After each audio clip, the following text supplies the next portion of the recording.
You're listening to an Airwave Media Podcast. Hello, and thanks for joining Revolution 250.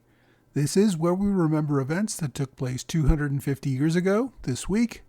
It's a short bonus episode from the American Revolution podcast to remember these important 250th anniversaries from the Revolutionary War. This week, we remember New York's decision to join the 12 other states in declaring independence in the Continental Congress on July 15, 1776. On July 2, 1776, 12 of the 13 state delegations in the Second Continental Congress voted that the colonies should be free and independent states. New York abstained. The New York delegates had instructions from their state provincial Congress not to vote for independence. Meanwhile, the other states moved on without New York, approving a Declaration of Independence on July 4th and proclaiming independence across the country. On July 9th, General Washington had the Continental Army assembled in New York City to hear a reading of the Declaration of Independence. The following day, July 9th, it was read to crowds of civilians in New York City who cheered the event and used the opportunity to tear down a statue of King George III. Now, several colonies had been reluctant to go along with independence, but by July 2nd, New York was the sole holdout. While many were unhappy over the way Britain had treated the colonies, taking that final step of declaring independence from the British Empire was a step too far for many people. Now, it certainly didn't help New Yorkers that a large British fleet was gathering in New York Harbor at the time, preparing for an invasion of the colony. New York had been moving in the direction of independence. It was just moving a little slower than the other colonies.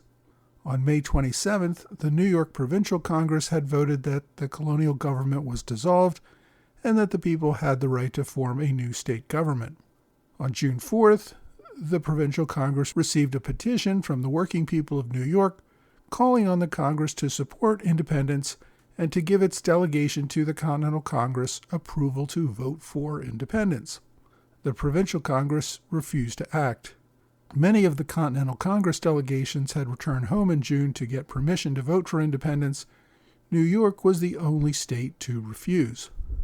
Well, maybe refuse is the wrong word. The Provincial Congress formed a committee to consider the matter, and they didn't get around to debating independence until July 1st. The opposition, which included people like John Jay, argued that the people should have a right to vote on this question and not simply have the Provincial Congress make the decision on independence for them. Jay had already written to the delegates in Philadelphia that they were not authorized to vote for independence. The Provincial Congress adjourned on June 30th without any further resolution on independence. The newly elected Provincial Congress did not convene until July 9th. When they did convene in White Plains, the delegates were aware that the other 12 colonies had already declared independence without them and that New York remained the sole holdout. They had received 2 letters, one from July 2nd reporting on the vote for independence in Philadelphia, and the second, an undated letter that included a copy of the Declaration, meaning it was probably sent on July 5th or 6th. The Provincial Congress sent these letters to a committee, which reported back just hours later that they needed to approve the Declaration and join the other colonies in supporting independence. It ordered an additional 500 copies of the Declaration to be printed and distributed, and that the delegates in Philadelphia be given approval to vote on independence with no more restrictions. After the Provincial Congress delegates voted unanimously in favor, the resolutions were sent by messenger to Philadelphia. On Monday, July 15th, the Continental Congress received the resolutions from New York, adding them to the colonies who already supported independence. The Continental Congress then added the line, "The unanimous declaration of the 13 United States of America," to the declaration itself, which appeared on the engrossed version, which the delegates would sign a few weeks later. I hope you've enjoyed this Revolution 250 moment.